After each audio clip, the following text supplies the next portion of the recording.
शहराची खबरबात या बातमीपत्राचे प्रायोजक आहेत Mac care super speciality hospital Ahmednagar.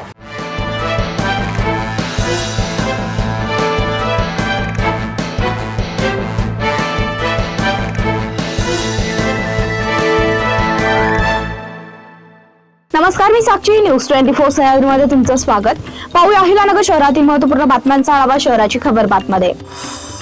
शहरातील महाराजा हॉटेल पाठीमागे अर्बन बँक कॉलनी परिसरात चोरीची घटना घडली आहे।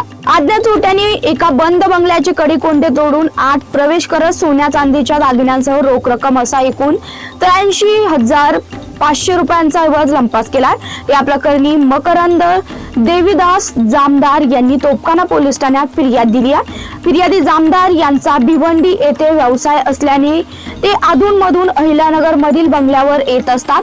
दिनांक 18 जानेवारी रोजी त्यांचे कुटुंब घराला कुलूप लावून मुंबईला गेले असताना ही घटना घडली आहे। पुणे बस स्थानकावर बसमध्ये चढताना झालेल्या गर्दीचा फायदा घेत अज्ञात चोरट्यांनी एका महिलेच्या पर्समधील सोन्याचे दागिने आणि रोख रक्कम असा 80,000 रुपयांचा मुद्देमाल चोरून नेल्याची घटना घडली आहे। या प्रकरणी कोतवाली पोलीस ठाण्यात आरोपी विरुद्ध गुन्हा दाखल करण्यात आला। प्रियंका भाऊसाहेब कांडे यांनी फिर्याद दिली आहे।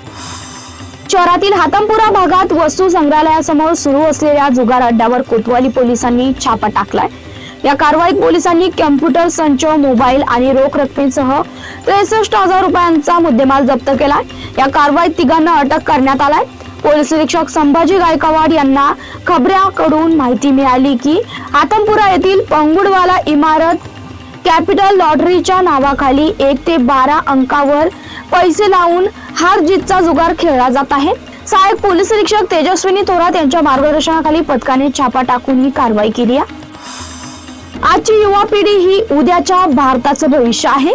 विद्यार्थ्यांना केवळ शैक्षणिक ज्ञान नव्हे तर आरोग्य, मार्गदर्शन व व्यावहारिक अनुभव मिळावे हे अत्यंत आवश्यक आहे। नेक्स्ट जेन 2026 सारख्या उपक्रमांमधून विद्यार्थ्यांना उद्योजकतेचे धडे मिळतात, तसेच व्यक्तिमत्व विकासाला चालना मिळते, असं प्रतिपादन आमदार संग्राम जगताप यांनी केलंय। गोमांसाची विक्री करण्याच्या उद्देशाने साठा करणाऱ्या सुहिल मोहम्मद शरीफ कुरेशी याच्यावर तोपखाना पोलिसांनी छापा टाकला। या कारवाईत पोलिसांनी 80 किलो गोमांसासह वजन काटा आणि इतर साहित्य असा एकूण 17,200 रुपयांचा मुद्देमाल जप्त केला। पोलीस सुजय विल्यम हिवाळे यांनी फिर्याद दिली आहे। रामवाडी चौकातील एका बांधकामाच्या जागेत गोमांस विक्री होत असल्याची गुप्त बातमी पोलीस निरीक्षक जगदीश भांबळ यांना मिळाली होती। या माहितीच्या आधारे गुन्हे शोध पथकाने ही कारवाई केली आहे। शहराची खबरबातमध्ये इथेच थांबतोय। तुम्ही पाहत राहा न्यूज 24 सह्याद्री।